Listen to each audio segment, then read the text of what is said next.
નમસ્કાર, આપ જોઈ રહ્યા છો નેશન પ્લસ ન્યૂઝ. હું છું આપની સાથે હેતલ ભગત. પાછલા 3 વર્ષમાં એનએના હુકમો, નવી શરતની જમીનમાં પ્રીમિયમના હુકમો તેમજ બિન ખેડૂતને ખેડૂત ગણીને જો જમીનના હુકમો અને સરકારી જમીનોને અન્ય વ્યક્તિઓને આપીને કરાયેલા હુકમોની ચકાસણી કરીને રીઓપન કરવા માટેની માંગ માજલપુરના ધારાસભ્ય યોગેશ પટેલે વડોદરા જિલ્લા સમાહર્તાને કરી હતી.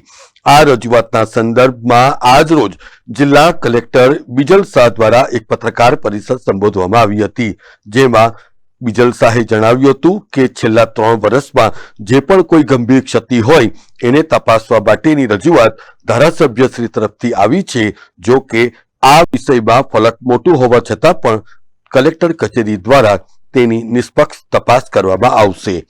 જો કે બિજલ શાહે એમ પણ જણાવ્યું હતું કે અત્યારે કોઈ પણ નિર્ણય ઉપર પહોંચવું એ વહેલું ગણાશે અને ત્યારબાદ ધારાસભ્યના આક્ષેપો સાચા છે કે નહીં તેની તપાસ જિલ્લા કલેક્ટર બિજલ શાહે જણાવ્યું હતું કે માજલપુરના ધારાસભ્ય દ્વારા જે પણ કોઈ આક્ષેપો કરાયા છે એ સાચા છે કે નહીં તેની ખબર એ તપાસ પૂર્ણ થયા બાદ જ પડશે. અને એમ પણ જણાવવામાં આવ્યું હતું કે જિલ્લા કલેક્ટરની ઓફિસ પાસે સરકારી જમીનનું લિસ્ટ છે અને તેની ઉપર કોઈ પણ દબાણ હશે તો તેની તપાસ કરવામાં આવશે. જો કે જિલ્લા કલેક્ટર બિજલ શાહ દ્વારા એમ પણ જણાવવામાં આવ્યું હતું કે 7 દિવસ એ તપાસના મામલે ખૂબ ઓછા છે, તેમાં રેન્ડમ તપાસ શક્ય છે, પરંતુ સંપૂર્ણ તપાસમાં કેટલા દિવસ લાગશે તે અત્યારે કહેવું અશક્ય છે. એ પણ કોઈ ચોક્કસ વિગત આપશે તો અમે ચકાસી લઈશું. અમારી પાસે લિસ્ટ છે કે સરકારી જમીન, તો એની ઉપર અમે દબાણ છે કે કેમ એ ચેક કરવા માટે ઓલરેડી સૂચના આપેલી છે. સામાન્ય રીતે વિલથી ખેડૂત બન્યા અને કોઈ નોટિસ આપી હોય તો એ કેસ ચલાવીને એનો નિર્ણય કરવામાં આવે છે, પણ જો કેસ ચલાવવાનો જ બાકી હશે તો એ અમે ચેક કરી લઈશું ને એનો જે પણ ઓથોરિટીએ જ કેસ ચલાવીને નિર્ણય કરવાનો હોય એ ઓથોરિટી નિર્ણય કરશે એના ઉપર. અચ્છા, આપ તપાસ કરશો. એક મહત્વની વાત એ છે કે અગાઉ અનેકવાર મીડિયામાં પ્રકાશિત થયા છે, અહીંયા રજૂઆત પણ થઈ છે, જે તે કલેક્ટરો હશે અધિકારીઓ સમક્ષ ગાંધીનગર સુધી રજૂઆત થઈ છે. બોગસ ખેડૂતો બન્યા છે વિલના આધારે કે ગમે તે રીતે. આપ તપાસ કરશો અને આપ રિપોર્ટ જાહેર કરશો. એમાંથી કેટલાક મોટા માથા હશે, અધિકારીઓ પણ છે, નેતાઓ પણ છે, એવા આક્ષેપ ભૂતકાળમાં થયા છે. કોઈને છોડવામાં નહીં આવશે જો તપાસ. એ કાયદાથી જે નિર્ણય કરવાનો એ અમે કરીશું.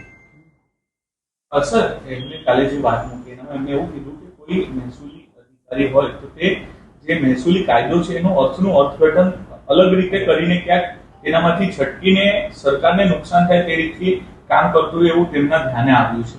એવી કોઈ બાબત આપણા ધ્યાને આવી છે ખરી કે કોઈ કાયદો હોય ને બીજા રીતે કઈ સરકારને નુકસાન થતું હોય નથી થયું હોય? એને ચકાસ્યા પછી જ નક્કી થઈ શકે. જ્યાં સુધી મેં વ્યક્તિગત રીતે જોયું કે તપાસ્યું ના હોય ત્યાં સુધી હું કોમેન્ટ નહીં કરું. એમને 7 દિવસ કીધા છે, કેટલા દિવસમાં? 7 દિવસ સમય ઓછો પડે અને તપાસનો ફલક જોતા એ કદાચ એવું થાય કે રેન્ડમ અમે જે કોઈ પણ રજૂઆતો આવેલી હશે એના આધારે અમે મિનિમમ અંદાજે કેટલો સમય લાગશે સર? એ અત્યારે નહીં કહી શકાય. સર, તમારા સમયમાં 1300 ફાઇલ રિજેક્ટ કરી છે. શું આનાથી રાજકીય પ્રેરિત થઈને આ પત્ર લખ્યો એવું માનવું છે ખરું તમારું? એના માટે હું કોઈ કોમેન્ટ નહીં કરું. જે ફાઇલો રિજેક્ટ થઈ છે એ બધું રેકોર્ડ ઉપર છે.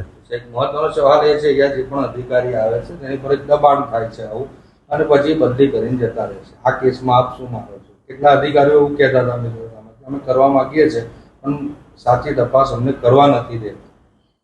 અમે કોઈ એવું દબાણ કે એવું કોઈ મેં ક્યારેય જોયું નથી કે અનુભવ્યું નથી.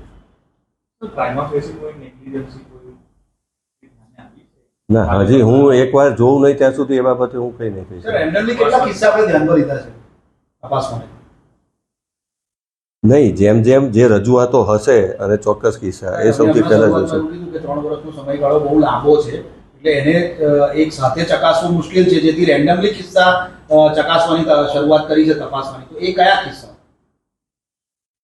એ જે એક તો મીડિયામાં આવ્યું છે એ પહેલા તો અમે ચેક કરી લઈશું અને એ સિવાય પણ જે રજૂઆતો આવેલી હોય ક્યાંથી એટલે કોઈ સ્પેસિફિક કમિટી બનાવી છે કે તમે જાતે તમારા અધ્યક્ષ સામે જ તપાસ થશે? એ અમે પછી નિર્ણય કરીશું. એ અમારી આંતરિક બાબત છે. આપ આયા એના પછી એવી કોઈ રજૂઆત હતી જેને લઈને આપણે તપાસ કરી હોય અને હકીકતમાં જે રજૂઆત કરતા એ જે કોઈ પણ રજૂઆતો હોય એની તપાસ એના જે તપાસની કાર્ય પદ્ધતિ હોય પ્રમાણે ચાલતી આપ આયા એના પછી કેટલી રજૂઆત આવી કઈ આવી છે કે બોગસ ખેડૂતની કે એની? રજૂઆતો આવી જ છે. અને કેટલી અંદાજન કઈ કઈ ના, એવું સંખ્યા મેં હજી ગણી નથી.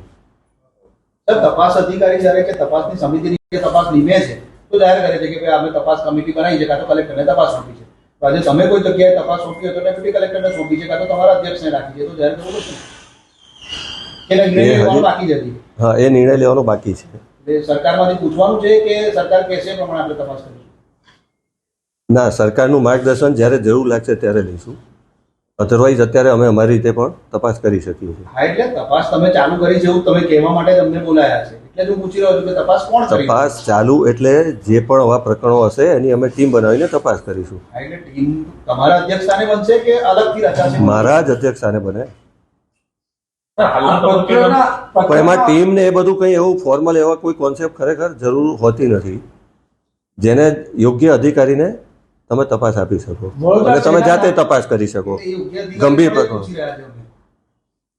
એ મને નક્કી કરી લેવાનું. અમારે એ તમને અમે જ નક્કી પૂછવા કરીશું. એવી કોઈક ફરિયાદ હશે અને અમને રજૂ કરશે તો એ ચોક્કસ અમે તપાસ કરશું જ એની. યોગેશ પટેલ દ્વારા આપનો કોન્ટેક્ટ કરીને કહેવામાં આવ્યું છે ખરું કે આટલી ફરિયાદો છે, આપ તપાસ કરો એવું કઈ? નહીં, ચોક્કસ મુદ્દા એમના હશે તો અમે એમની પાસેથી પૂછીને લઈ લઈશું. સર, લોકસત્તા જનસત્તાની અંદર છેલ્લા એક અઠવાડિયાથી છપાય છે. હરણીમાં 263, 273, 77, 273, અને 277 હરણી બારખલી ધર્મસ્થળની જગ્યા હતી. એ ધર્મસ્થળની જગ્યા ટ્રસ્ટી બનાવીને વેચાણ કરવામાં આવ્યું. 2022માં 2024માં 17/5 આપના દ્વારા એને કરવામાં આવ્યું હતું. ત્યારબાદ ભાયલીની જમીન છે 1360, એ બાદ સમાની જમીન છે 557 અને વેમાલીની છે 68B.